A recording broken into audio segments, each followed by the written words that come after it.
I am the founder and director of the San Antonio Black International Film Festival. I'm just curious, how many people knew there was a San Antonio Black International Film Festival? Let me get a show of hands. Okay, good. So now those of you who are here, now you know. So definitely mark your calendars, save the dates. We're the first weekend in October. This is our 6th year.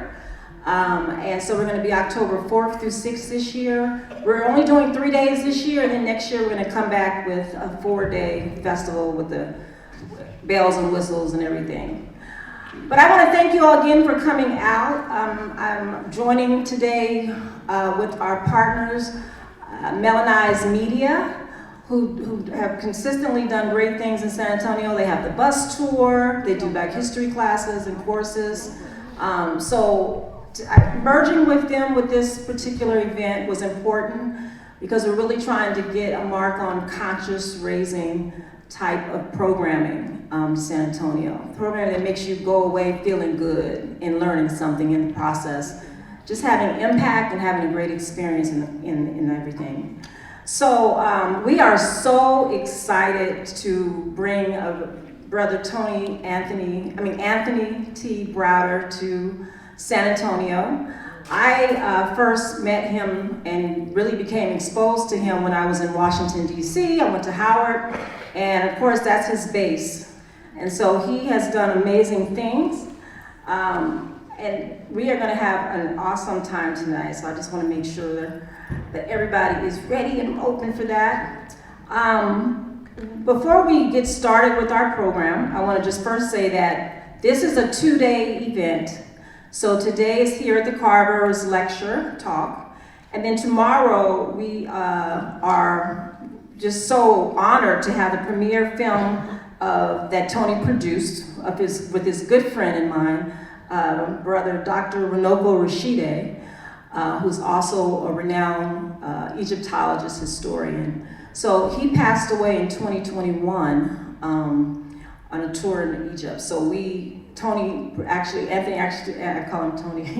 Anthony Browder actually produced a documentary on his life, and it's called Global Assistant, and the life and the times of Dr. Runoko Rashide. And this will be playing at the Carver Library tomorrow. So this is a 2-day thing, so he'll be there for Q&A after. So if you didn't get your book signed today, you're welcome to come to the library tomorrow. He'll also be signing books there. If we have time toward the end, because our out is 9, so if we have time toward the end, we can sign books, but if not, he'll be available tomorrow at the library. Before we get started with our actual presentation, I'd like to bring Aundar, who is one of the co-founders of Melaneyes Media, and we're going to start with libation, and he'll explain that, and then we'll continue forward. Thank you.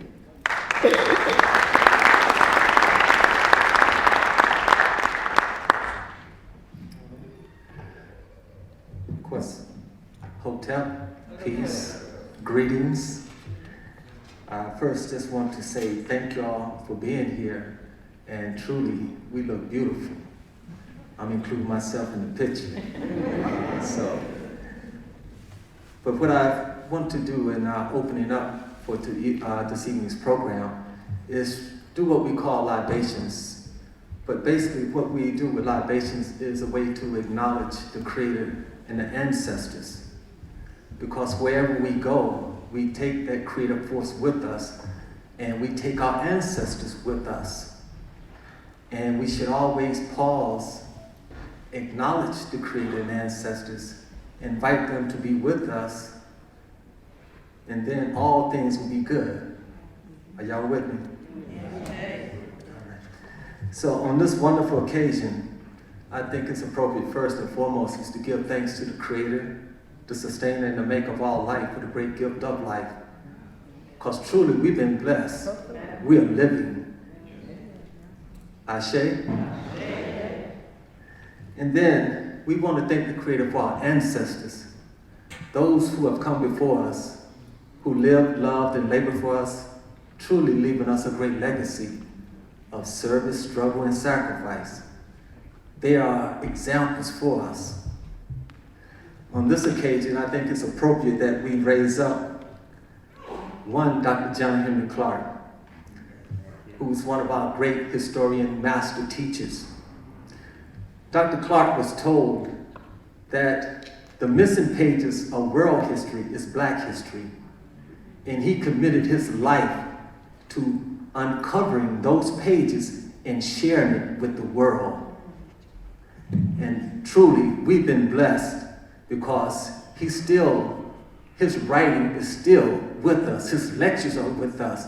And if you ever want to know more about ourselves as Black people, I invite you to explore Dr. John Henry Clark knowledge. And we raise him up and we say Ashe. Another one is Dr. Ranoka Rashid, truly a great historian, author, and speaker. Do you know that Dr. Ranoka Rashid traveled to more than 126 countries, 85 museums all over the world? And why? So he could document the African presence in the world. Are y'all with me? I'm talking about, that's dedication. That's love. That's saying that I want to give my people something, and I'm going to go out and research it and document it and bring it back and share it. So we raise up Dr. Ranoka Rashid and we say Ashe. We raise up Dr. Asa Hilliard, our great historian and educational psychologist. Family, do you know Dr. Asa Hilliard did all this research, taking brothers and sisters to Africa? And I know Brother Anthony Browder will raise him up. But the fact is, he wrote a book, and we have the book. He wrote a number of books. But one thing he said, we must regain control over the primary education and socialization of our children. That's profound and true, and it should push us. But we raise up Dr. Asa Hilliard and we say Ashe. We raise up Dr. Frances Cress Welsing, a warrior queen, renowned psychiatrist. She researched and documented the root of racism, white supremacy, and was a strong advocate for the Black family. She said, I will not rest until Black children are taught to love themselves. We raise up Dr. Frances Cress Welsing and we say Ashe. Family, in raising up our ancestors, we raise up the best in ourselves because we are an extension of our ancestors. Now, there's one last thing I want to do, and that is to ask our elders, all those who are 70 and above, please stand, if you would. 70 and above.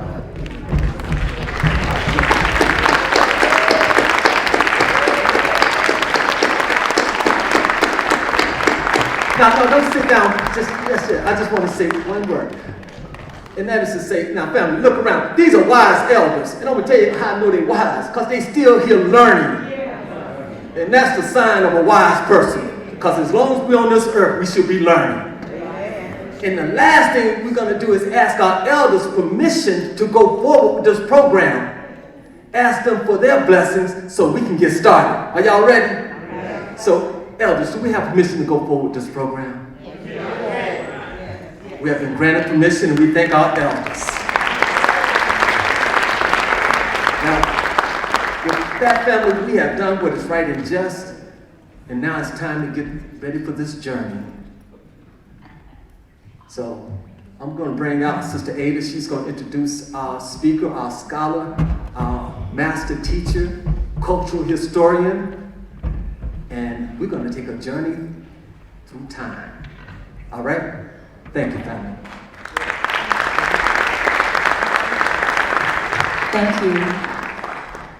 I want to, before I get started, just send out thank you, special thanks. I mean, we kind of just brought this together upon our own. We did get a small mini grant from the Humanity Texas, but we also had support from the NAACP San Antonio chapter, Joanne Harris, Liberation Academy, and just everyone who actually donated online. We thank you for this, for bringing this together. Anthony T. Browder is an author, a publisher, and cultural historian, and an educational consultant. He also considers himself a cultural memory specialist. He is a graduate from Howard University's College of Fine Arts and has lectured extensively throughout the United States and 5 continents on issues related to African and African American history and culture. He's the founder of IKG Resource Center, and we do have that rolling in the back so you can scan the QR codes and find out more information. So IKG Cultural Resource Center in Washington, D.C., and has devoted 44 years researching ancient Egyptian history, science, philosophy, and culture. He has traveled to Egypt 65 times since 1980 and is currently the director of the ASA Restoration Project, named after Asa Hilliard. And that is, he's actually currently funding an excavation and a restoration of 3 25th Dynasty tombs in Kushite and noblemen of West Bank of Luxor in Kemet. Browder is the first African American to fund and coordinate an archaeological dig in Egypt, or Kemet, and has conducted 23 archaeological missions in Egypt since 2009. That is amazing. His 4 decades of study have led him to the conclusion that ancient Africans were the architects of civilization and developed the rudiments of what has become the scientific, religious, and philosophical backbone of mankind. It is from this framework that IKG has concentrated its research and disseminated its findings. So I would like to welcome you all to the author of 6 publications, which are used in classrooms throughout the world. And we are so honored to be a part of added to his lecture series because he has lectured extensively throughout the world. Ladies and gentlemen, I want to welcome Anthony T. Browder. Give him a round of applause.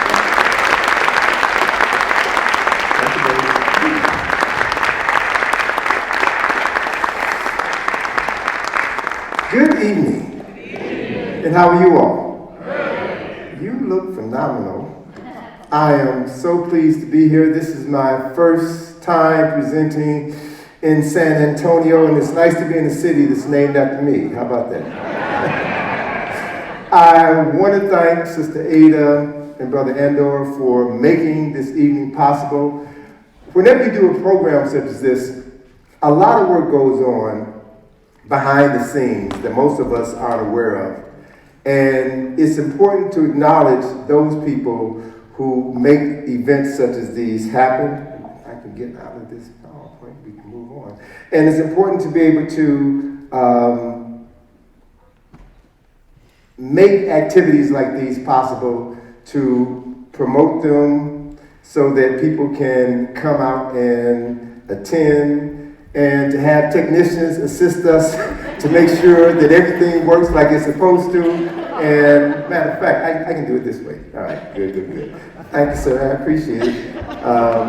And I want to just jump into the presentation. I have a lot of things that I want to talk about, a lot of information I want to share with you.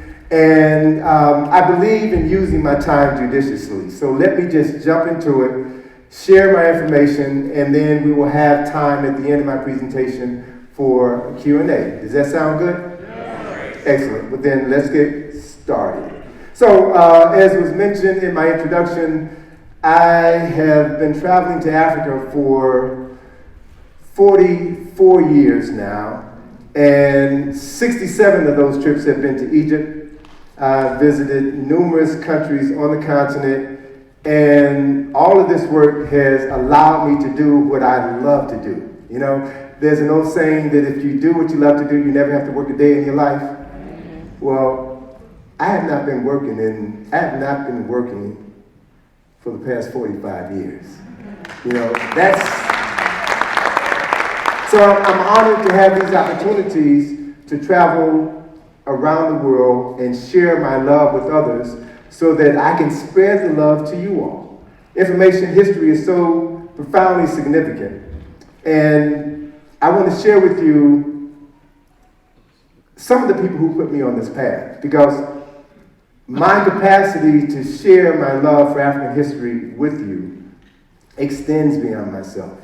I'm an extension of those scholars, those ancestors, those souls who came before me. And just as was done with the libation beforehand, we all need to understand that we are here because someone else opened the door for us.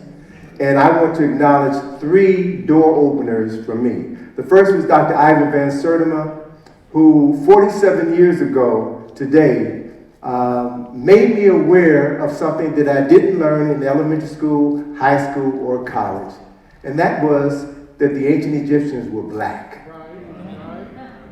He was at Georgetown Law School, gave a presentation on his then newest publication that came before Columbus, The African Presence in America, presented profound information documenting the fact that Africans from the Nile Valley built ships, navigated the Nile River, the Mediterranean Sea, and the Atlantic Ocean, and came to this continent numerous times, at least 2,500 years before Christopher Columbus was born. And he provided documentation to substantiate that fact. I was honored to have been able to travel to Mexico with Van Sertima in 90 and 91 to see the physical African presence in America. So Van Sertima made me aware of the fact that I had been miseducated. Even though I had attended predominantly black schools all of my life, had been taught by teachers who loved me, I came to realize that people only know what they know. And if you have not been taught the truth, you cannot teach the truth. So Van Sertima put me on the path. John Henry Clark was a beautiful soul who I loved dearly, who illuminated the path for me. And once I was on that path led me straight to Asa G. Hilliard. So I'm here doing the things that I love to do because of these 3 African men that I love dearly. It was, Dr. Clark was the founding president of the African Heritage Studies Association. That was the organization which was founded in 1968, 1969. That was the organization that was partially responsible for developing black studies in colleges and universities throughout the United States of America. It was also that organization that was responsible for expanding Negro History Week to Black History Month. Dr. Clark was also one of the founding presidents of ASCAC, the Association for the Study of Classical African Civilization. Asa Hilliard is the son of Texas. Asa Hilliard was also one of the founders of ASCAC, the Association for the Study of Classical African Civilization, and he was also one of the sponsors of the Nile Valley Conference. I'm going to talk a little bit more about the Nile Valley Conference. Van Sertima was another scholar who worked with Asa and Dr. Charles Finch to organize the Nile Valley Conference, which was held in Atlanta, Georgia, 1984. I attended that conference. And those 4 days that I spent in Atlanta at that conference changed my life forever. As I watched scholar after scholar after scholar present information that I had never been introduced to throughout my entire educational process, I said, that's what I want to do. I realized the reason why I was born. And Asa wrote the introduction to my first book, From the Browder File, in 1989. Dr. Clark wrote the introduction to my second book, Nile Valley Contributions to Civilization, in 2000. When did I write that book? A lifetime ago. I had hair when I wrote that book. It's been so long ago.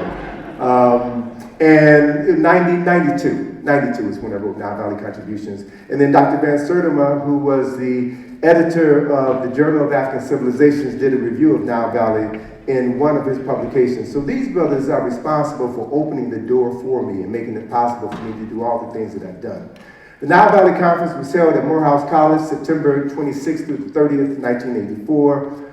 Phenomenal scholars from various disciplines over the course of 4 days presented profound information about Nile Valley culture and civilization. And the highlight of that event was to have been the appearance of Dr. Sheikh Anta. Unfortunately, he was not able to come because of technical problems with his plane, but the entire conference was centered around the work of Sheikh Anta. And Jacques was famous for making the statement which you see on the screen now, in which he said the history of Black Africa will remain suspended in air and cannot be written correctly until African historians dare to connect it to the history of Egypt. Van Sertima and his protege Sheikh Jacques at the Cairo Symposium in 1974 literally changed the face of Egyptology by presenting phenomenal information that was never disclosed to the public. They proved beyond a shadow of a doubt that ancient Egypt was an indigenous African civilization, and none of that information was made available to the light of day to the general public. So we talk about this information because we have to honor these men and women who dedicated their lives to sharing information which is so sorely needed. Dr. Jacques did come to Atlanta the following year, where he was presented an honorary degree at Morehouse. He went back to Senegal, and then he died the next year. So, I see what happened. I see what happened. For some reason, okay, we'll move on. Because a couple of slides that I put here in this presentation are not here, but we're going to move forward. Okay, we're going to move forward. So, Nile Valley is important because we think about Egypt, we talk about Egypt all the time, but we have to see Egypt in the context of the Nile Valley. Egypt is just one of several countries that constitute the Nile Valley, and by looking at the geography of Nile Valley, we have a better context for Egypt, what Egypt is, and why Egypt is so critically important. The Nile River Valley is 4,100 miles long. The Nile River is the only river in the world which flows from south to north. So here's a map that's going to be in a forthcoming publication that I'm working on that shows you the Nile Valley. Now, some of you may say, well, this map appears to be upside down. No, the map is not upside down. Our perception of the world is upside down. See, because in the Nile Valley, water follows gravity, and water flows from a higher elevation to a lower elevation. That's the reason why the northern part of Egypt is referred to as Lower Egypt, and the southern part is called Upper Egypt. The lower part, the northern part of Kush is called Lower Kush, and the southern part of Kush is called Upper Kush. The south is the higher elevation. In the Nile Valley, the Africans who lived along the Nile Valley, the south is up and north is down. The reason why we see the world differently now is because of a Flemish cartographer by the name of Mercator, who in the 15th century produced the maps that are in all of our classrooms. And because of the fact he was European, he placed Europe in the center of the world. He put Europe at the top. So if you're a map maker, you determine where the top is and where the bottom is. If you travel to Australia and look at maps in Australia, you'll see that Australia is at the top in the world, everybody else is at the bottom. Maps give you the power to control reality. And whoever creates the maps and teaches you geography determines your perception of reality. So it's so critically important for us to reclaim the Nile Valley as an important aspect of African culture and civilization. So when we look at, so here's a map that shows Africa as viewed by African people in the Nile Valley. And here's another map that shows you the terrain of the Nile Valley, where you see it moves, the Nile River moves from a higher elevation to a lower elevation. There are two sources of the Nile River. The White Nile comes out of Uganda, from Lake Nyanza. That was the lake that a British European, renamed Lake Victoria. See, when you make maps, when you discover other people, you name them after yourselves. That's why it's important for people to name themselves and write their own history, or else they will be written out of their own history. As I was talking to some students in this auditorium this morning, and to drive this point home, I said, can you imagine what the history of Africans in America would look like if it were written by Donald Trump? Can you just imagine that for a second? We wouldn't be in the back of the bus, we'd be underneath the bus. And that's what happens anytime you allow someone else to tell your story. So, another important fact is the Nile flows from south to north. The White Nile comes out of Uganda. The Blue Nile comes out of Lake Tana in Ethiopia. The two Nile rivers meet in Khartoum, and they form the singular Nile River, which flows throughout Sudan, throughout Egypt, and empties into the Mediterranean Sea. So by the time the water from the White Nile gets to Khartoum, 90% of that water has evaporated because of the heat in that portion of Africa, which means that 90% of the water that constitutes the Nile River comes out of Ethiopia.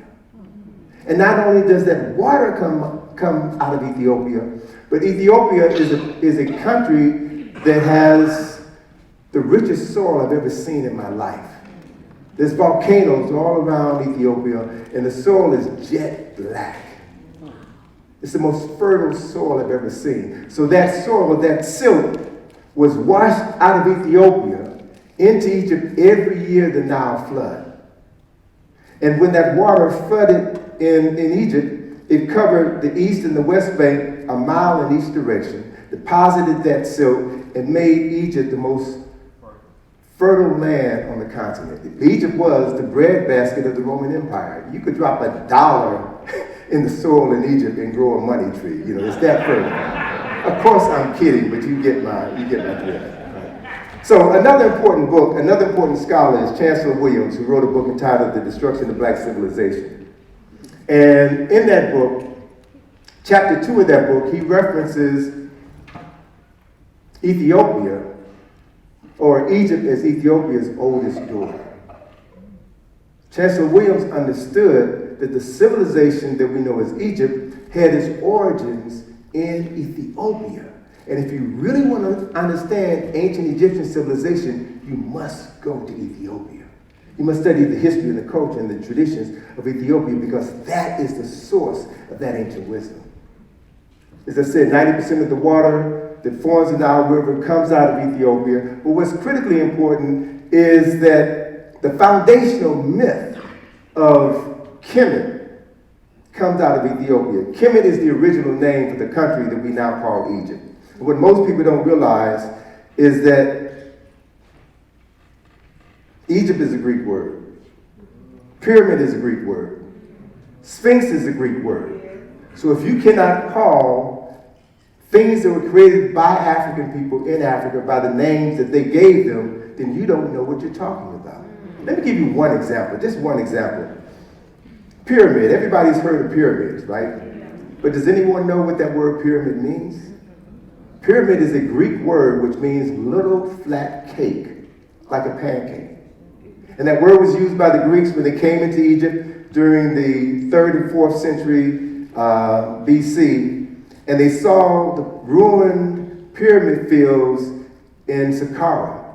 There's a whole host of small pyramids that had all been destroyed by earthquakes. And to the Greeks, they looked like little flat cakes. So, know this.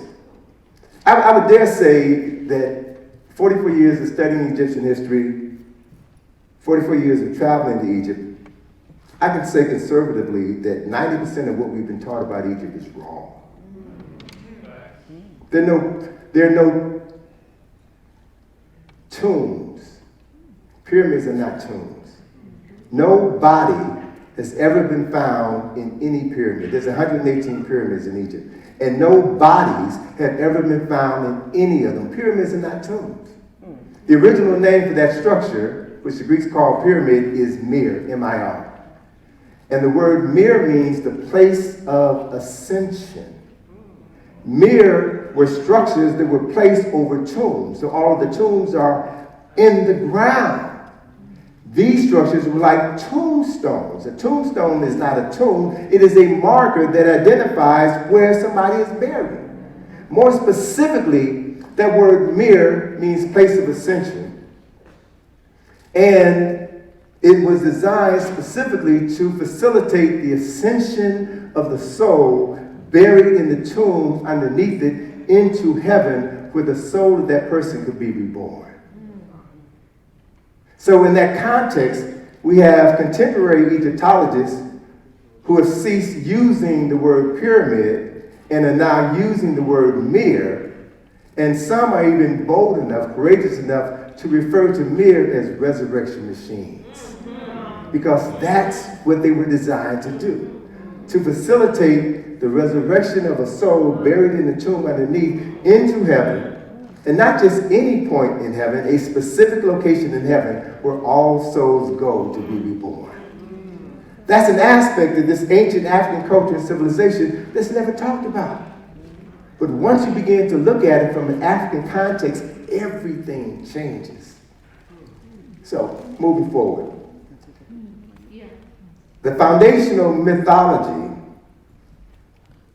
of ancient Kemet, which was there at the very beginning, I found out about 20 years ago, actually originated in Ethiopia. So I want to share with you an Ethiopian story that is a fundamental aspect of ancient Egyptian history and culture. It's rooted in the story of three people. Asar, who was the first king of Kemet. Kemet is the original name for the country that the Greeks renamed Egypt in 332 BC. Asar's brother Set, and Heru, who was the son of Asar. Now, I'm not going to go into a long conversation about these three personalities. I can spend 2 hours just talking about these three men. But let me just sum up their presence in the mind of the ancient Kemites by saying that these three men represented life, death, and rebirth. Life, death, and rebirth. And their history, their story, is rooted in over 3,000 years of Kemetic history and culture. And once you understand the history and culture, you would see that this object here in the lower left-hand portion of the screen is an object that was discovered in the 1970s, around 1971, in southern Egypt.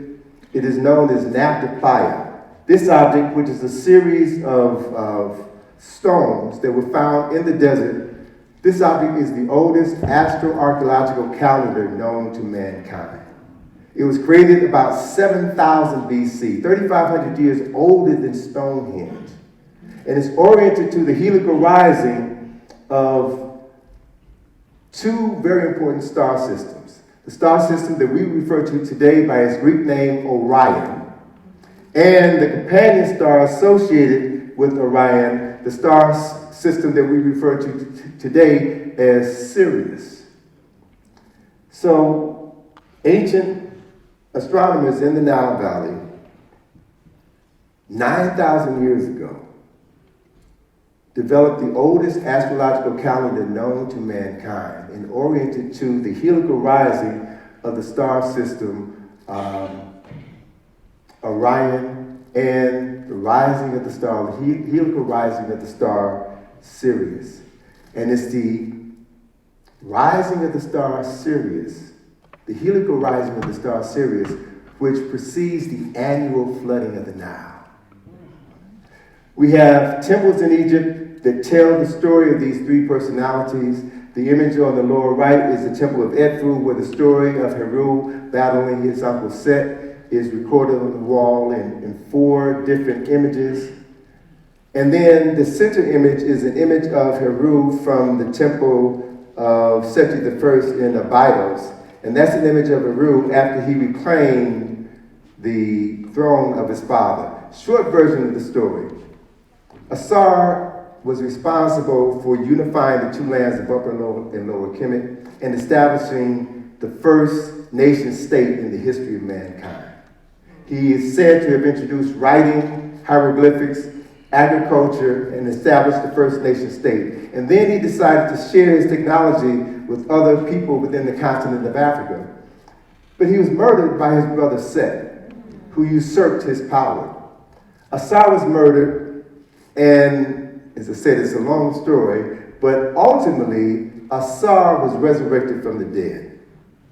And the symbol that represented the resurrection of Asar is this symbol that you see on the left side of your screen. It's known as the Tekken. We know it better by its Greek name, obelisk. But what I want you all to know, what I want you to understand, is this symbol, the tekel, is a 6,000-year-old symbol that represents the resurrection of a Tsar, the first documented story in history of the death and resurrection of a person. And this image that was carved above the entrance of every temple in ancient Egypt is called the Badet. And it represented Heru as a falcon after he defeated his uncle Set and reclaimed his father's kingdom. So the image that you see here in the center of the screen is Heru, who is portrayed as a falcon sitting on the throne after he reclaimed his father's kingdom. Very important story. But to give you some context as to why there's a fundamental difference between Kemet and Egypt, I want to share with you this timeline. What we have here is a timeline that depicts the 4 golden ages of ancient Kemet. And what we see at the top of this timeline are images of rulers of ancient Kemet, images that were created during their lifetime. So this is Narmer, who is, according to the documented history of Egypt, he was the first king of ancient Kemet. So these are images that were created during their lifetime, so you can see what they look like. Even though noses are missing sometimes and lips are missing sometimes, you can still tell that you're looking at the faces of African people. So here's Narmer, here is Zoser, the king who was responsible for overseeing the construction of the step pyramid at Saqqara, the first man-made structure of stone. And then we go to the second golden age in the 11th dynasty, Mentuhotep. You can see here, you're looking at the face of an African person. Amenhotep III. Here is Taharqa, representing the 25th dynasty. So I can prove beyond a shadow of a doubt that the founders of ancient Kemet and all of the leaders of the 4 golden ages were indigenous African people. In 332 BCE, Kemet was conquered by the Greeks, Alexander of Macedonia, and the Greeks were responsible for renaming the country Egypt. So here's Alexander. The Greeks ruled Egypt for approximately 300 years before they were conquered by the Romans, and Augustus ruled Egypt. They ruled Egypt for approximately 300 years before the Roman Empire collapsed, and then the Arabs came in 648 and now control the land. So let me share with you another illustration that shows you the difference between Kemet and Egypt. See now, when people talk about ancient Egypt, they don't show you these images. They show you images of Alexander and Cleopatra, non-African people, and they project their history onto the past. That's miseducation. And the thing that's important about Anwar Sadat is that Sadat's mother was Nubian, his father was Arab. And when Sadat became president of Egypt, Sadat said that he was the first true president of Egypt since pharaonic times. He knew his history, he knew his culture. Bear with me one second. I want to check. I did something here with this slide presentation and duplicated my presentation. I want to double check and pull up the original one because I made a few changes that I want to make sure I can share with you all, because I went walking around the city today and I saw some things that blew my mind, and I wanted to share them with you today. And let me just double check and make sure I have everything. I hope I have it. I hope I have it. I hope I have it. I really do hope I have it here. I don't see it. I didn't save it. I guess I didn't save it. But that's okay. I'm going to add to it as we go along, because it's important that I share this information with you. So let me close this out. I don't know why I didn't save it, but that's okay. That is okay. Let me get back here. So, Dr. Carter G. Woodson wrote a book entitled The Miseducation of the Negro. Miseducation is real. And what's even more important is for us to understand that Negroes are not the only people who are being miseducated. Everybody has been miseducated. Everybody has been lied to. And there's a name for this process of miseducation. It's referred to as agnotology, which is the study of culturally induced ignorance or doubt. And there's a lot of that going on right now. Too much, if you ask me. Particularly is the publication of inaccurate or misleading scientific data and the creation of institutions to promote disinformation, i.e. universities, museums, foundations, and media corporations are responsible for determining what we know. And we have to examine this process. And what I want to share with you are historical examples of history being intentionally distorted in order to miseducate everyone and change people's perception of historical facts. One of the persons responsible for making the most changes is John D. Rockefeller, who at the turn of last century was one of the wealthiest men in the world. John D. Rockefeller established the University of Chicago in my hometown in 1890. And in 1919, he established the Oriental Institute. He used $1.5 million to establish the Oriental Institute. And what has been the impact of his work and the work of people like him, very wealthy people like him? They have distorted our memory of the past. I'm going to give you 3 examples of 20th century white race men who falsified the history of the world. One is Sir Flanders Petrie, who was an Englishman, phenomenal archaeologist, a brilliant scholar. I'm not going to take that away from him. The methods that he developed for archaeology are still being used today. But Petrie was a racist. Petrie believed that African people were inherently inferior. So as he was excavating tombs in Egypt and finding the bodies of African people, he refused to acknowledge that they were African. Another person is George Reisner. George Reisner worked for Harvard and Boston Museum of Fine Arts. And then the third person in this trilogy of important scholars was James Henry Breaston, who was the founder of the Oriental Institute at the University of Chicago. Petrie's work was financed in part by the British Museum.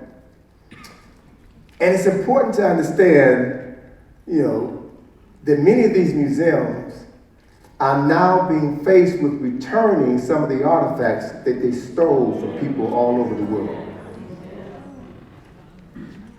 I saw a meme somewhere that said that the British Museum is one of the greatest crime scenes in the world. And just recently, I came across this image, which depicts all of the nations that were colonized by the British. Do you remember when you were in elementary school or high school, do you remember hearing the phrase that the sun never set on the British Empire? That's because the British were responsible for controlling 80% of the planet and the planet's resources. And so to that extent, here's a map that showed you all the countries that were colonized by the British. And this statement that roughly every 6 days, a country somewhere in the world celebrates its independence from Britain. It is the most widely celebrated holiday in the world. The United States of America is a prime example. The United States of America was colonized by who? The British. And thus, what language do we speak? English. Because we were colonized by people from England. Wherever free people go and powerful people go, they bring their language, their history, their culture, their religion, and their traditions, and they impose them on the people that they discover, conquer, and enslave. That's a historical fact. There's a new book out on George Reisner. Reisner worked for the Boston Museum of Fine Arts. Reisner worked for Harvard University. Reisner led 23 archaeological excavations in Egypt and Sudan. He was the first archaeologist to excavate in Merowe, the royal tombs of the Cushite kings. And as he was excavating these tombs and finding these bodies of African people, he also found artifacts that he said were too finely crafted to have been created by Negroes. So this ancient civilization must have been a European or non-African civilization. So the author of this book acknowledges Reisner's life was in the context of Western colonialism, racism, and nationalism during a time of British political control of the world, particularly Egypt. So history has to be looked at in the context of the people who control multiple lands. James Henry Breasted, as I said, was the founder of the Oriental Institute. He was given $1.5 million from John D. Rockefeller. And the reason why Rockefeller gave Breasted this money is because Breasted had written a book around 1916, a book called Ancient Times. And in that book, it's a brilliant book, Reisner talked about his studies in Egypt. And in the first edition of Ancient Times, Reisner said that the creators of ancient Egyptian civilization were not unlike the dark-skinned Nubian inhabitants who live in Egypt today. Rockefeller used to read this book to his children every night before they went to bed. And he was so enamored by Breasted's research that he gave her the money to establish the Oriental Institute, but there were strings attached to his money.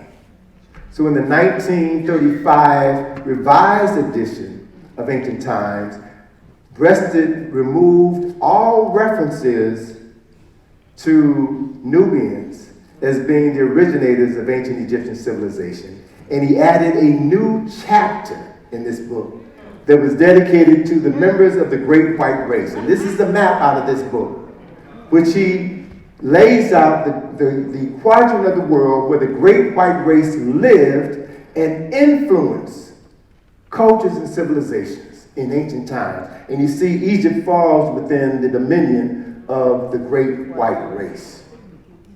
That's what $1.2 million would do. It'll change your brother's mind in a heartbeat. There's a new book on Breasted that tells this story. At the entrance to the Oriental Museum is this image, and it's called East Meets West. And you see here images of ancient Egypt. You see the Sphinx here in the pyramids. You see the sun disk of the Aten, the Ankh.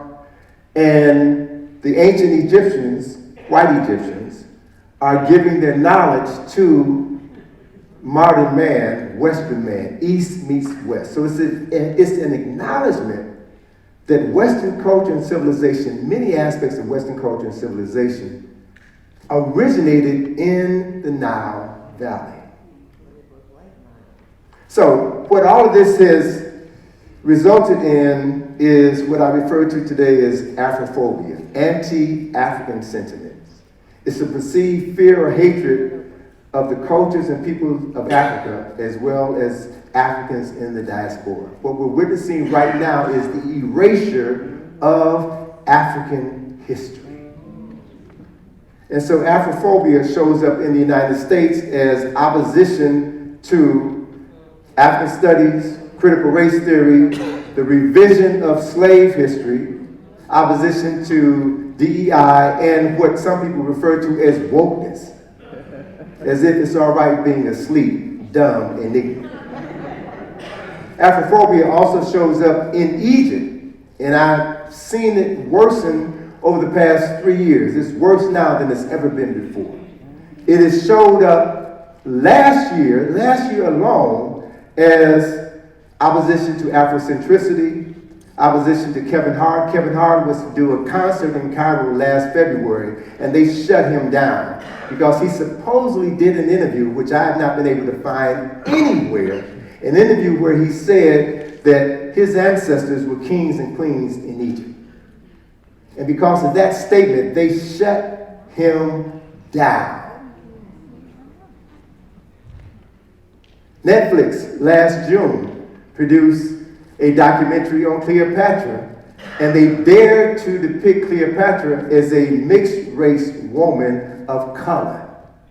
The Egyptian government went crazy and refused to show that documentary. As a matter of fact, there was an attorney in Cairo who sued Netflix for $100 million. Of course, that suit went nowhere, and then Zahir Was created an Egyptian documentary that depicted Cleopatra as a white woman. In July of last year, Travis Scott, who's homeboy, he's from Texas, right? They canceled his concert at the Pyramids. Why? Because he was Afrocentric. Now, Travis Scott is the least African-centered person on the planet. Donald Trump is more Afrocentric than Travis Scott. This Negro is out of his mind.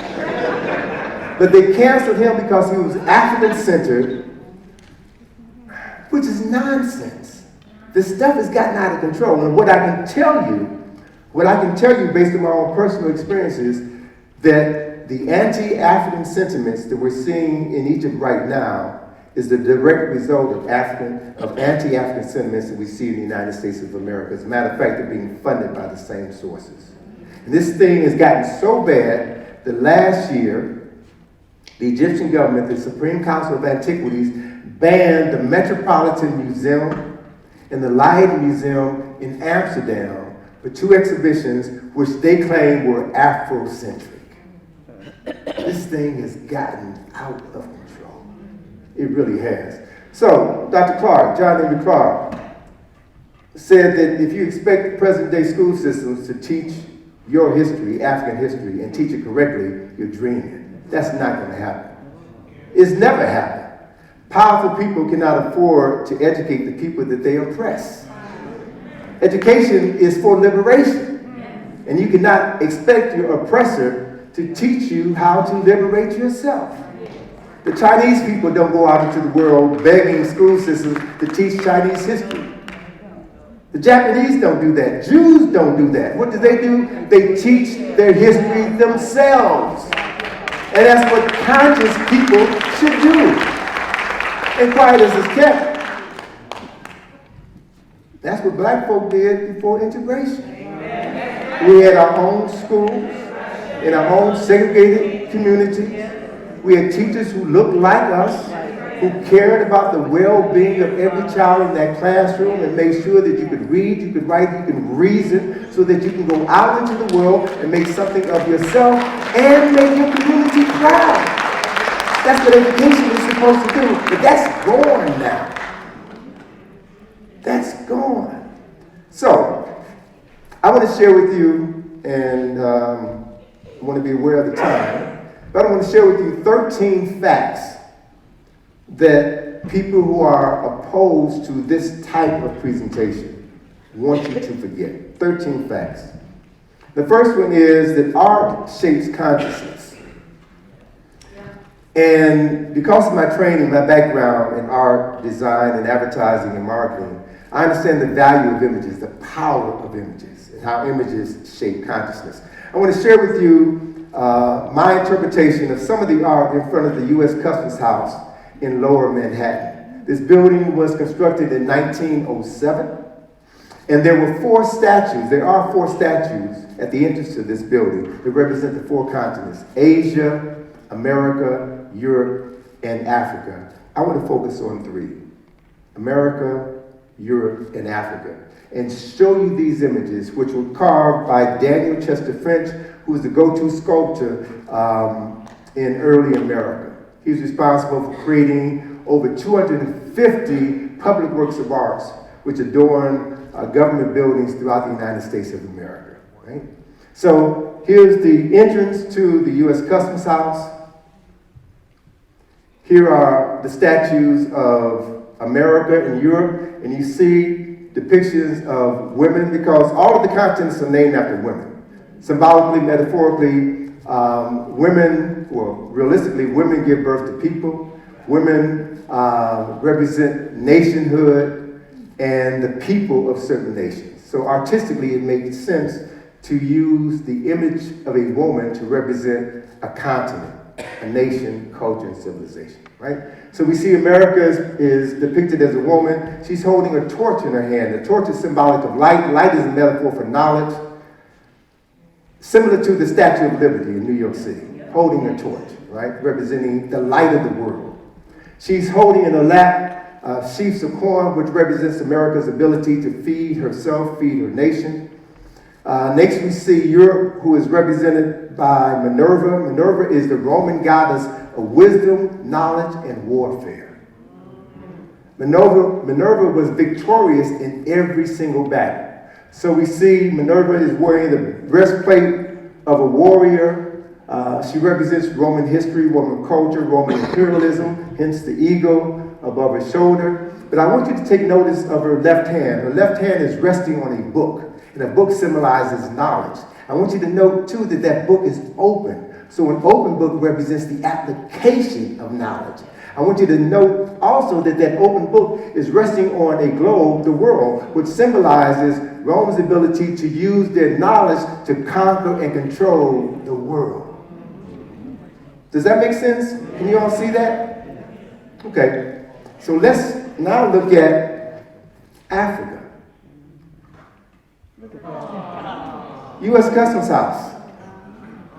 Africa is new, and not only is she new, she is unconscious. And unconsciousness symbolizes being asleep or dead, which is what the word Negro represents, someone who is mentally dead. Africa is unable to defend herself. She looks as though she's been ravished, she's been raped, and she has. The mineral resources, the gold, the diamonds, the cobalt, have been taken out of Africa for centuries. The people of Africa have been stolen and taken out of Africa for 444 years.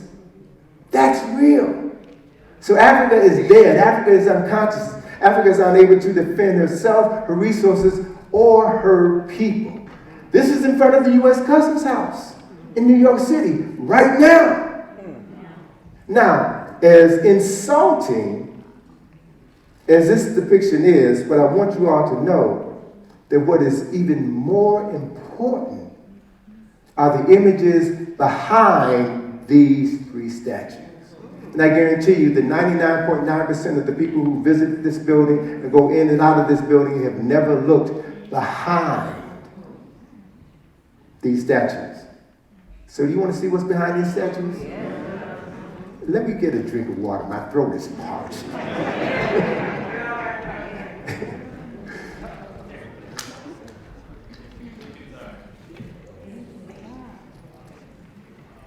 So, behind the statue of Africa, see, here is a sphinx-like head that you see here, and behind that image is a shadowy figure. And this shadowy figure is a thief. He's cloaked, and he's holding something in his hand. And what I submit to you, brothers and sisters, is what he has stolen is the knowledge of Africa. And as a result of the theft of that knowledge, Africa is in darkness. Africa is asleep. Africa is unconscious. Africa is dead. Let's look behind Europe. Behind Minerva, what do you see? You now see that thief is in Europe. You see that? That cloaked figure is now in Europe. And what is that cloaked figure doing? Reading a book. Reading and studying the knowledge that was stolen out of Africa. The same knowledge that Minerva is using to control the world. Let's look behind America. You see the thief now, and the covers have been pulled off. So he's now free to move beyond North America, South America, Central America.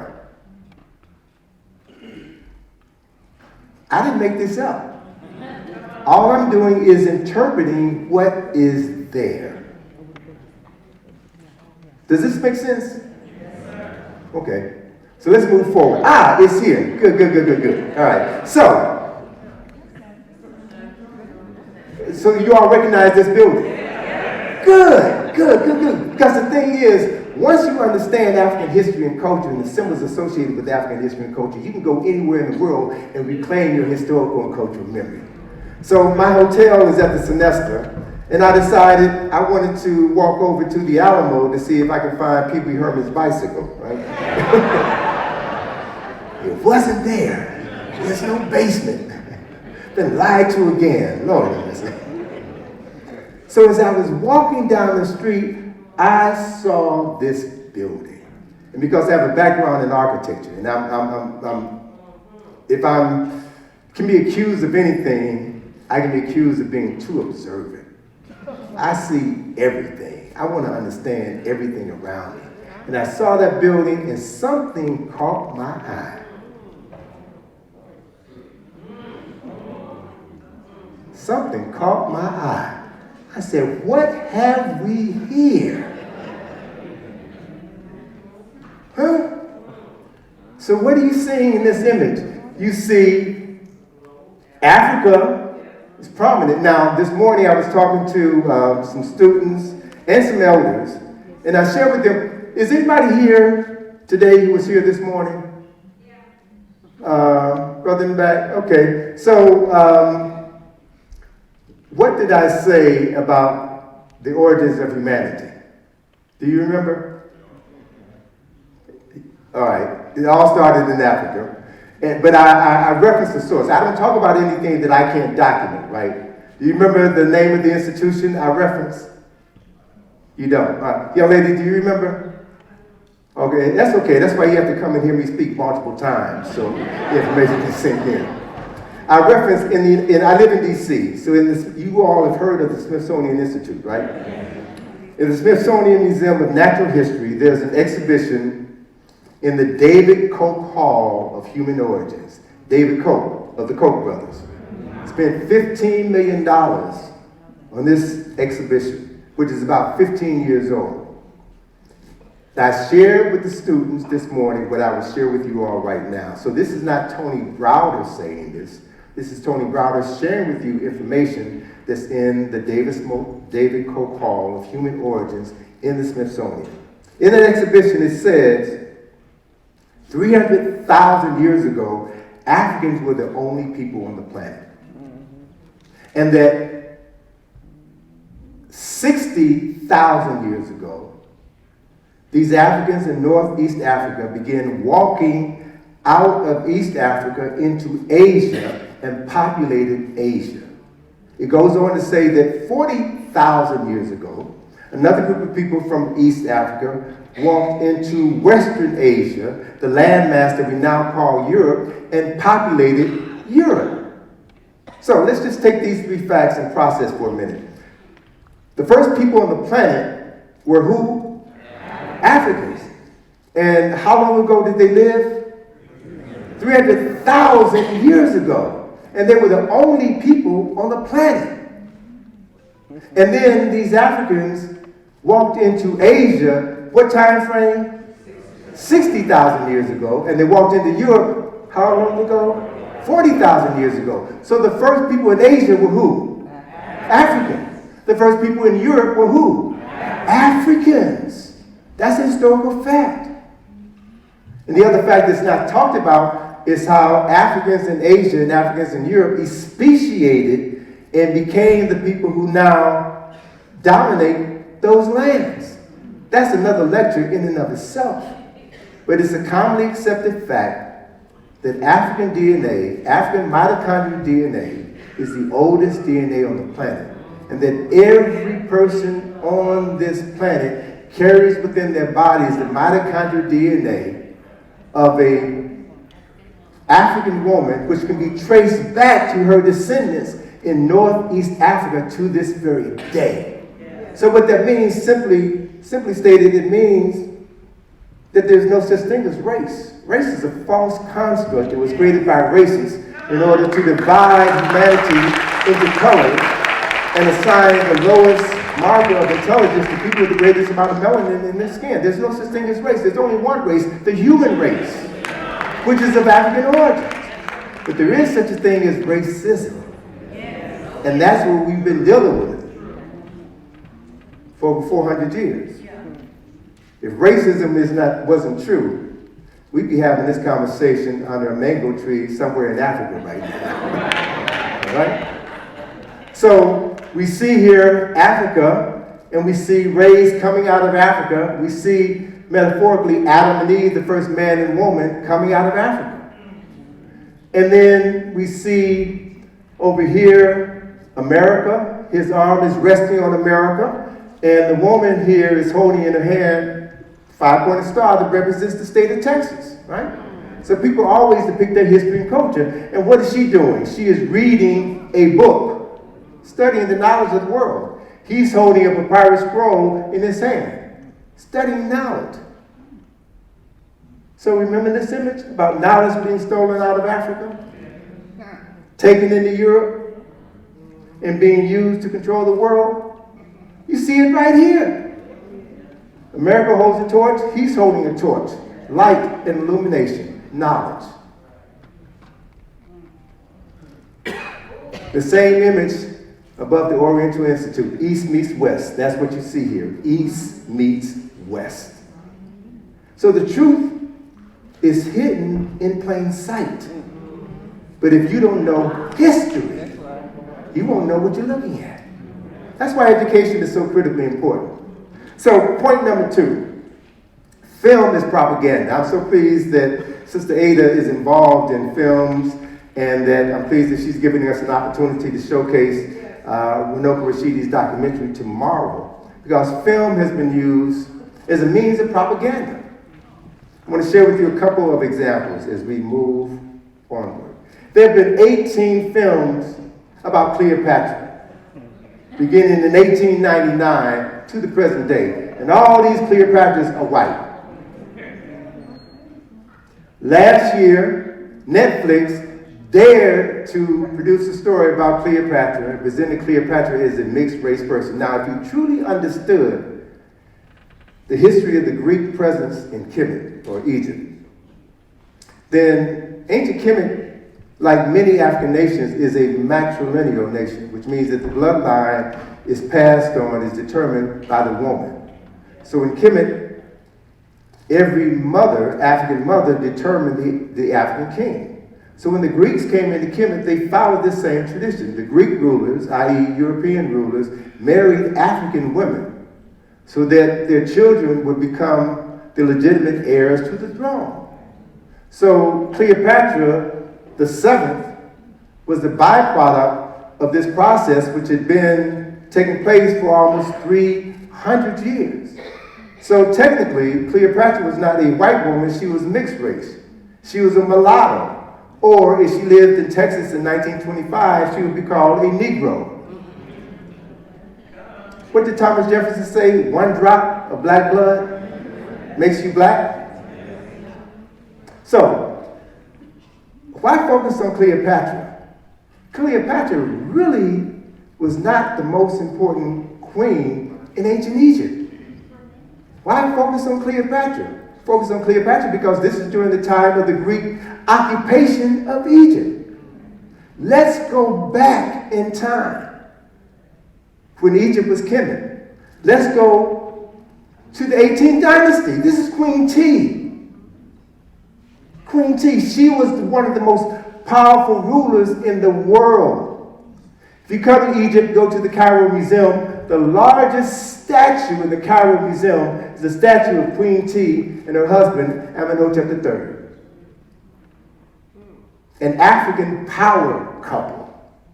You thought Barack and Michelle were bad? They could have taken lessons from them. This is the 18th dynasty. But you never see these images. They would never show you these images on television or in documentaries or in films. So let's just look at this one family. Their son is Amenhotep IV, who changed his name to Akhenaten. There's a statue of him in the Cairo Museum, and I swear this brother looks just like Lionel Richie. I mean, so he is the son of this African couple, and his son is somebody that you all know, but you never see him depicted as an African.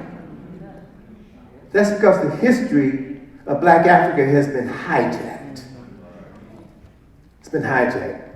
Film is propaganda. Another example is a film that many of you all have grown up watching, The Mummy, right? Boris Karloff is The Mummy, right? There have been dozens of mummy movies since 1932. And those films continue to be made in the 21st century. Now, the thing that offended me once I began to learn African history is how they distort African history. Does anybody remember the name of the mummy? Imhotep. And who is Imhotep?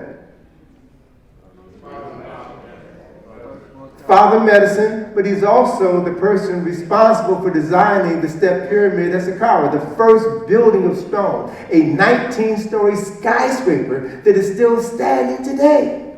There's a phenomenal book written by Robert Bauval and Thomas Brophy, two Europeans, that tells the history. It's one of the best books written on Imhotep, and it's correctly referred to as Imhotep the African, the architect of the universe.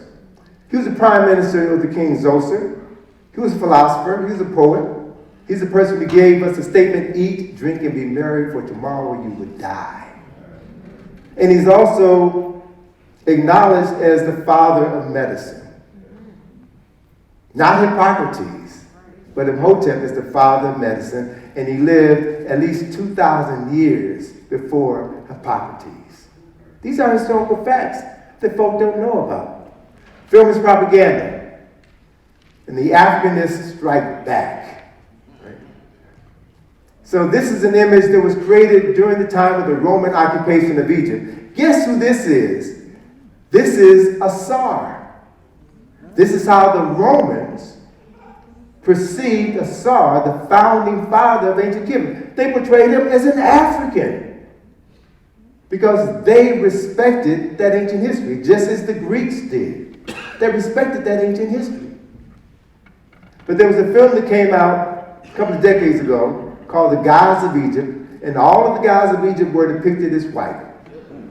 All of the gods of Egypt were depicted as white, except for one.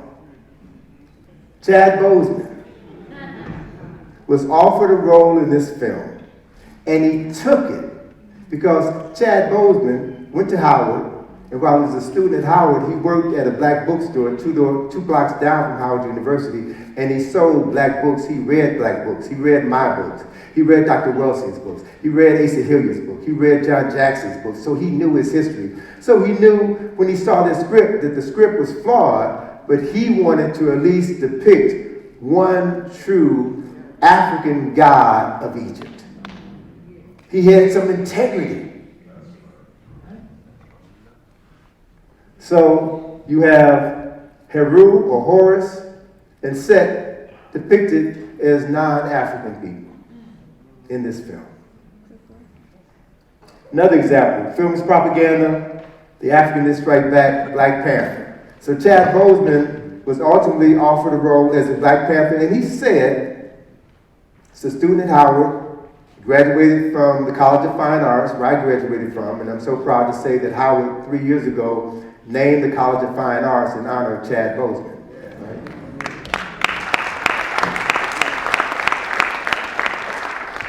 Ryan Coogler, one of the baddest directors in Hollywood.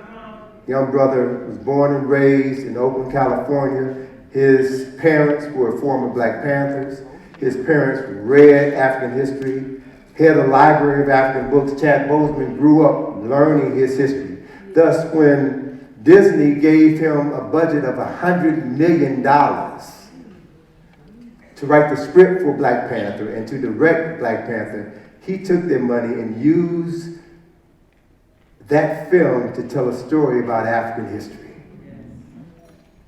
So Chad Boseman and Michael B. Jordan, their characters were a retelling of the Assyrian drama, where Chad played Heru and Michael B. Jordan played Set, all right? Battling each other for control of their father's kingdom. It's the Assyrian drama for the 21st century. Brilliant piece of writing. And that film, that movie, made $1.3 billion.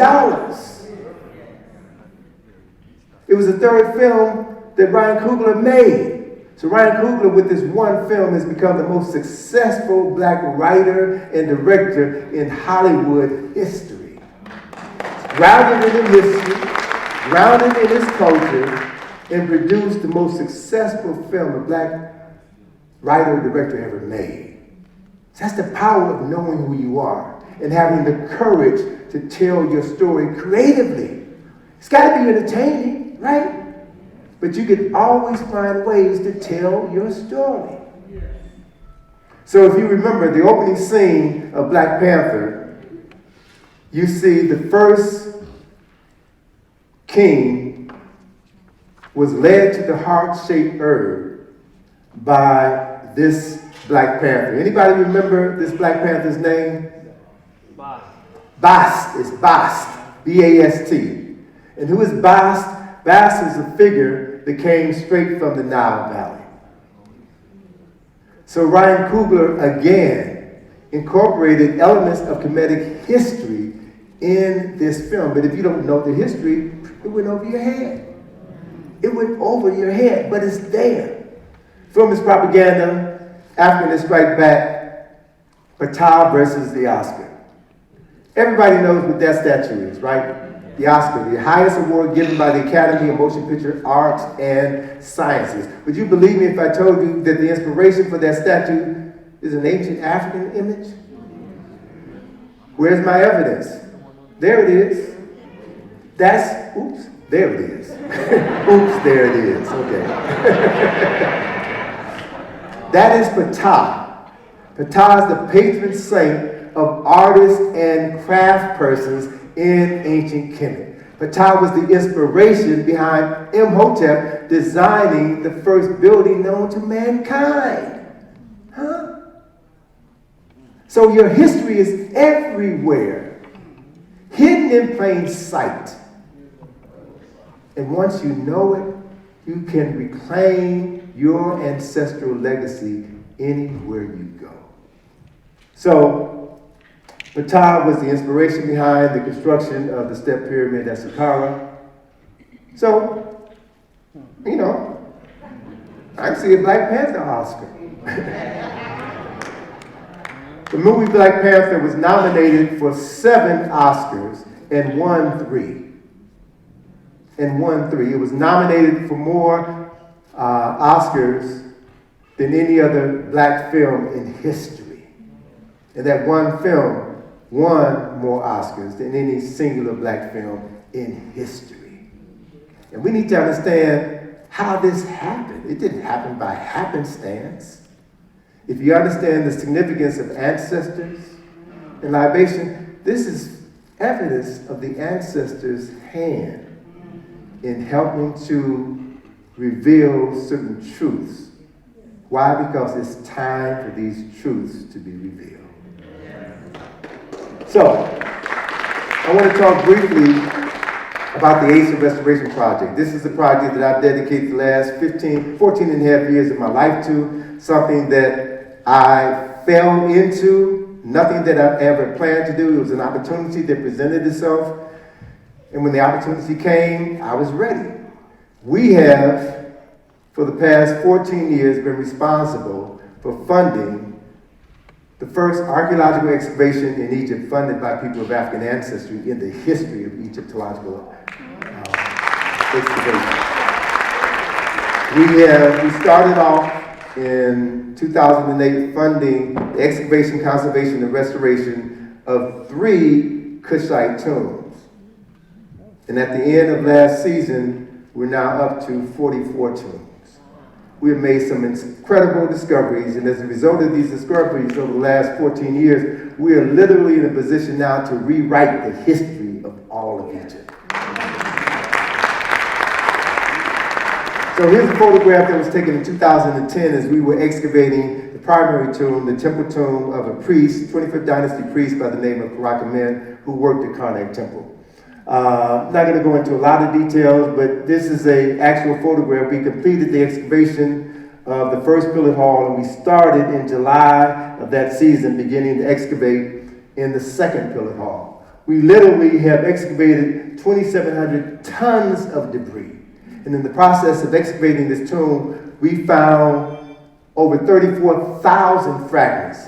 Pieces as small as my thumb, other pieces as big as an automobile. Each fragment has to be cleaned, has to be labeled, has to be photographed, has to be numbered and cataloged. And then, after we completed the excavation of this tomb, we began the process of putting this tomb back together.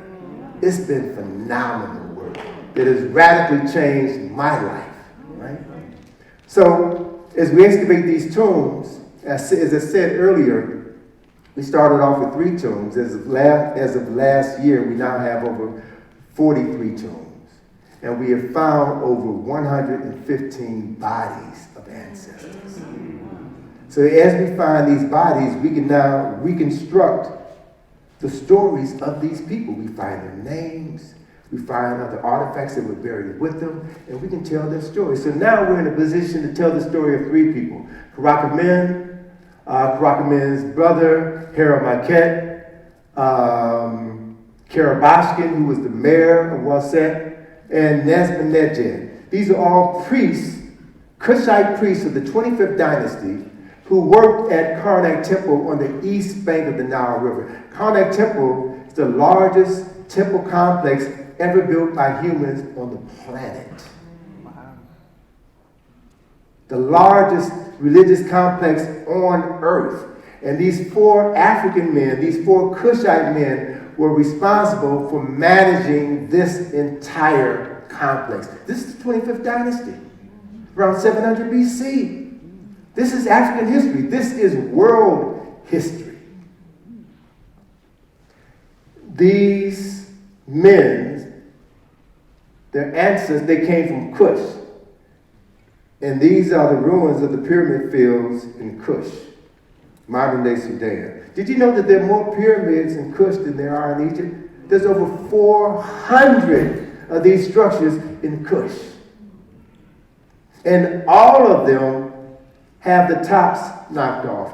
All of them have been destroyed. And the reason why they were destroyed is because of an Italian soldier of fortune named Giuseppe Fellini, who came into Kush, broke into a tomb of a Kushite queen, found gold and silver and other artifacts, and then wrote a book about his exploits. And that book was first written in Italian and then translated to French, German, and English. And in that book, he lied and said that these Kushite kings and queens buried their gold in the top of their pyramids. So once this book was published, you had other tomb robbers from France, England, Germany, all over Europe descended on Sudan and knocked the tops off of all of these pyramids looking for gold and silver and precious minerals. That's real. And Reisner was one of them. As I'm winding down, okay, I saw Ada a minute ago. I thought she was going to give me a time check. So I can finish up within the next 10 minutes. So point number 8, libation and ancestral acknowledgement. One of the most significant aspects, oh, there she is. We good? On time? Okay, so we found 43 tombs at our site. And we can now identify this site as the largest Kushite settlement in Luxor. It's phenomenal. Most of what we found, we haven't even talked about publicly yet. We haven't even published yet.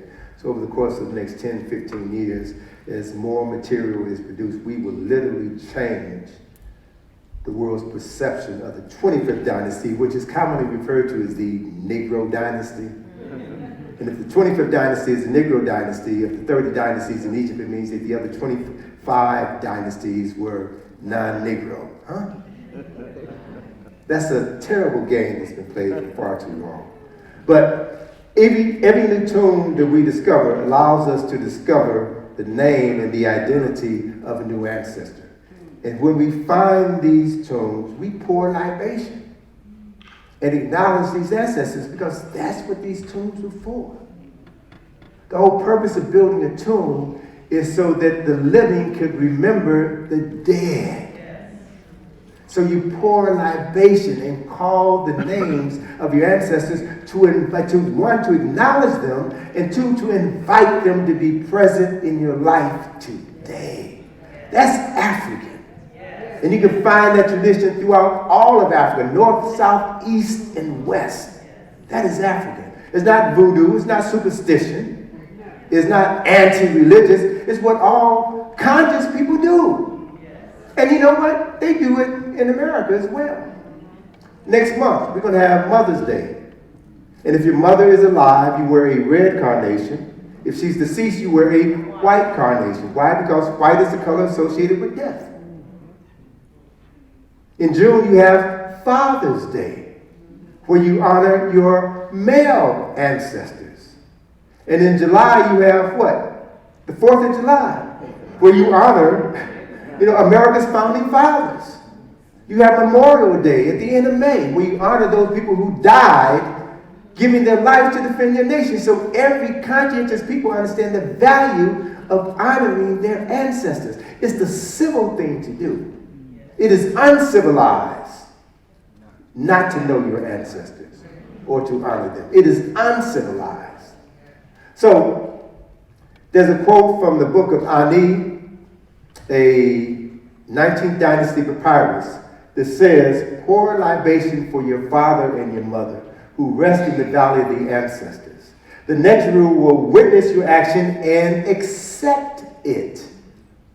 Do not forget to do this even when you're far away from home, for as you do for your parents, your children would do for you. So it's about modeling traditions that keep you connected to those who are no longer here. Yes.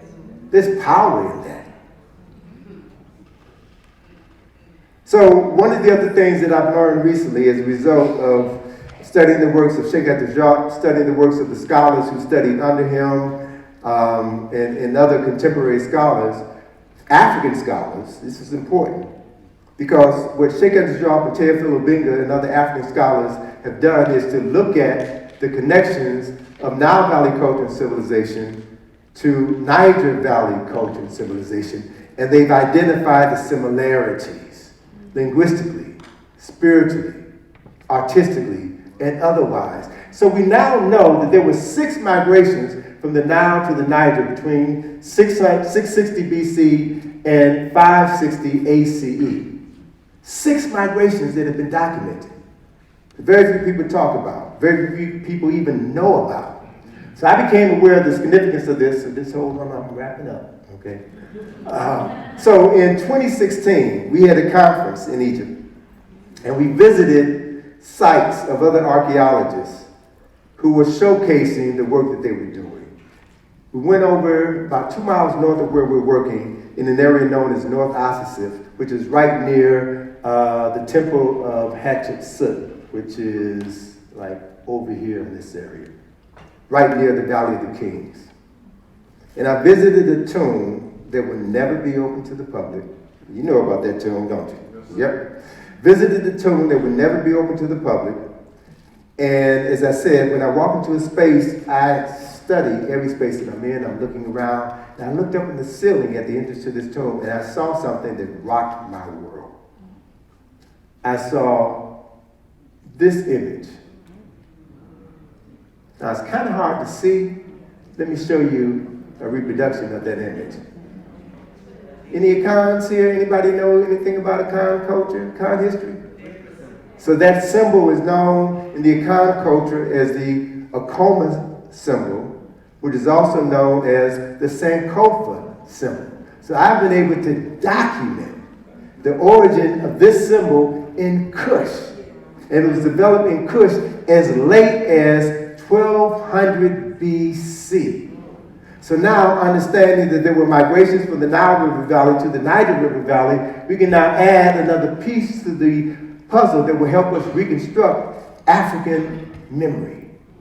So, this concept that I'm working on documents the migration from the Nile to the Niger. So, if African people did migrate from the Nile to the Niger, brought their cargo of knowledge with them over a period of hundreds of years and helped jumpstart cultures and civilization in Ghana, in Senegal, in the Gambia, in Nigeria, right? In Cameroon. And we all know about the Dogon in Mali, right? And the Dogon inherited the astronomical knowledge that came from the Nile Valley. Hence, both of these cultures have a profound appreciation for the star system, the binary star system that they refer to as Potolo and Sigitolo, that we today refer to by its Greek names, Sirius A and Sirius B. We can connect the dots. Yes. All right?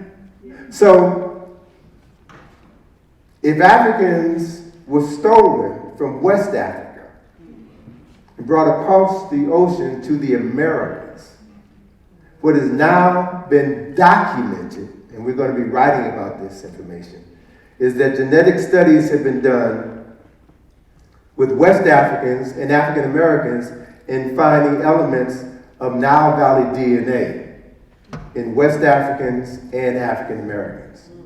So we can now genetically trace our ancestry back from the Mississippi, the Potomac, the Hudson, to the Niger, to the Nile.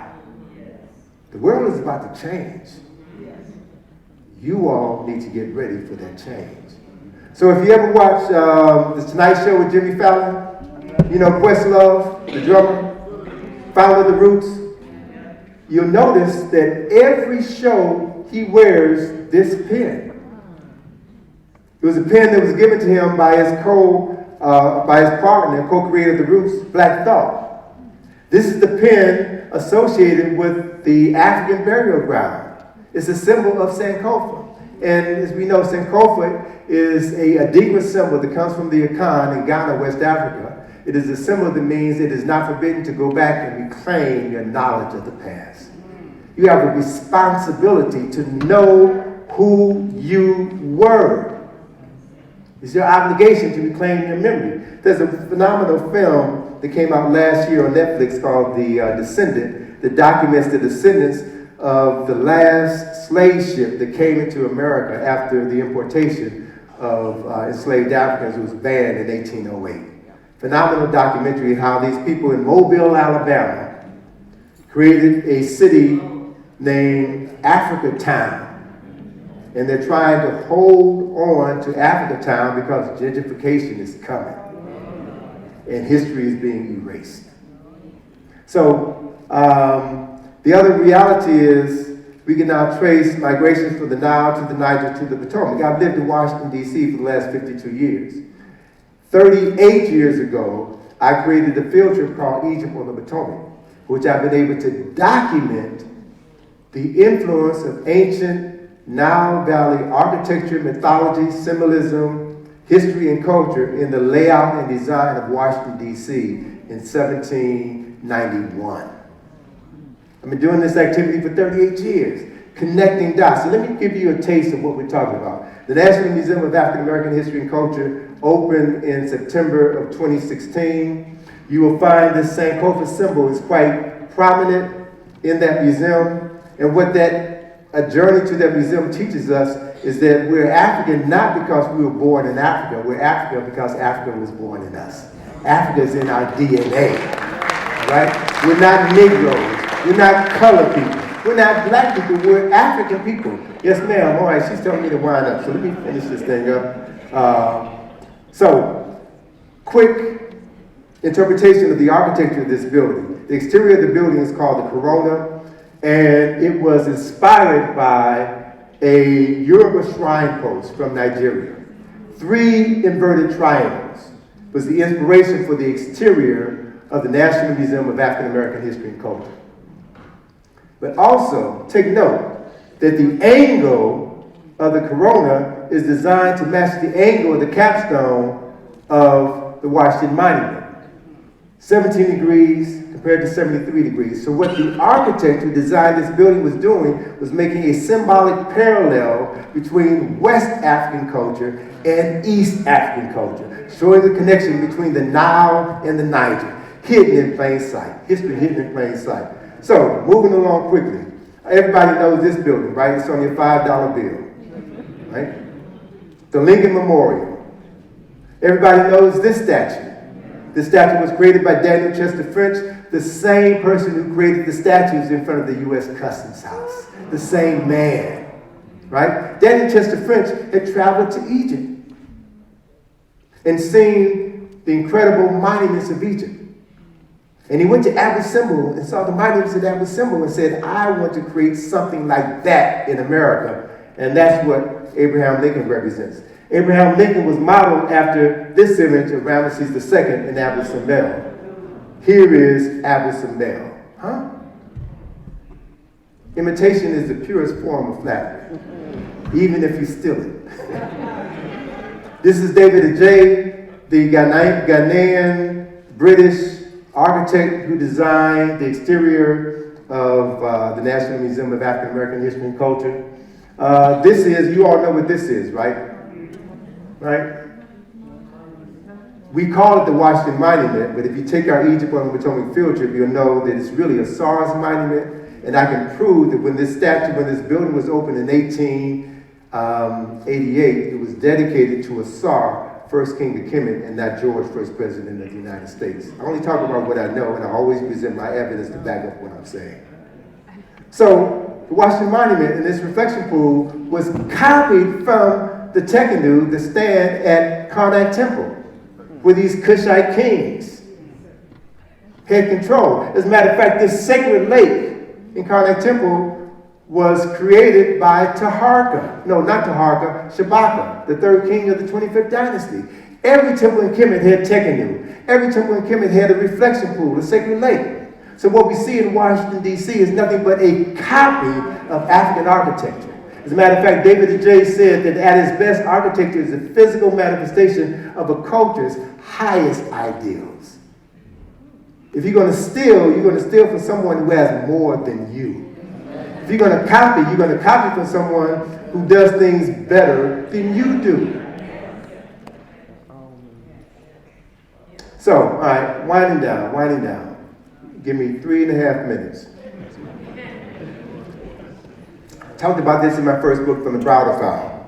The symbols on the Great Seal of the United States of America, the symbols that represent the heart and soul of this nation, are symbols that came straight out of the Nile Valley. The eagle on the front of the Great Seal was taken from the image of Heru, the national symbol of ancient Kemet. Heru, the son of Asar and Aset. The national symbol of Kemet, the national symbol of the United States of America. Because I'm pressed for time, I'm not going to go into a lot of detail. Let me share with you the reverse of the Great Seal on the dollar bill. You all seen this on your money ever since you've been online. Nobody ever asked the question, why is there a pyramid on the back of the dollar bill? Why is there an eye above the pyramid? And when I first wrote the Browder file in '89, I said that it was a pyramid similar to the pyramids at Giza. I was wrong, and I'm willing to admit that. Since I've been to Sudan, I now know that it's a Kushite pyramid. It's a Nubian pyramid. Not a Kemetic pyramid. Not an Egyptian pyramid, because of the angle. The slope of the angle of the Kushite pyramids is different than the slope of the angles of the pyramids built in Kemet. And the eye above the pyramid is the right eye of Heru. Why are these symbols on the back of the dollar bill? We talked about the Washington Monument. Washington Monument is the symbol that represents the resurrection of Asar. Why is that structure in the geographical center of the 10-mile square that was to be the capital or the wealthiest, most powerful nation on the face of the earth? And why don't you know this story? What else don't you know? That's the question that you should be asking yourself. So, learn from the knowledge keepers. John Henry Clark learned from Arthur Schomburg, who wrote an article in 1925 called The Negro Digs Up His Past. I would encourage each and every one of you to Google that article. You can download a PDF of that article right now. It is as relevant today as it was when it was first written in 1925. There's a quote from that article. Schomburg says, "The American Negro must remake his past in order to make his future." That's Sankofa. Go back and fetch the knowledge of your past. We must think more collectively and more retrospectively than others. And we must become the most enthusiastic antiquarian of them all. Antiquarian is a historian. So we must become the greatest historians of all because we have the longest history of any people on the planet. It's natural. So we've got a new exhibition that we're going to be opening in DC at our center in September. It's named in honor of John Henry Clark. Take a screenshot of this image. These are books that all of you all should have in your library. If you want to be someone who has a knowledge and appreciation of your past, you have to have these books in your library. And don't just read them, study them. Study them. All right? Knowledge Keepers, Runoko Rashidi. Tomorrow we're going to be sharing with you the documentary that we produced on Runoko Rashidi, who was a knowledge keeper. Followed the traditions of men and women who showed him what it was to be African. This brother traveled to over 130 countries, documenting the African presence before enslavement. You'll see that in the documentary tomorrow, and I hope you all will come out. And guess what? It's free. It's free. Doesn't cost you 1 red cent. Learn the difference between artificial intelligence and ancestral intelligence. A whole lot of conversation now about AI. A lot of people getting bent out of shape. One simple story I'll share with you is that the reason why black folk, former Negroes, former colored people, African Americans, the reason why we're still alive today is because of our ancestors. That's the only reason that we're still alive today. So know this, take a picture of this too. Ancestral intelligence is knowing that we carry the genetic memory of 10,000 times 10,000 ancestors within us. We carry their memory in our DNA. And when you know that, you can call on Big Mama. You can call on Junebug. You can call on folk for help, for protection, for inspiration. That's what they're there for. And if you call them, if you invite them, if you pour libation and invite them to come, they will come because you are the reason that they live.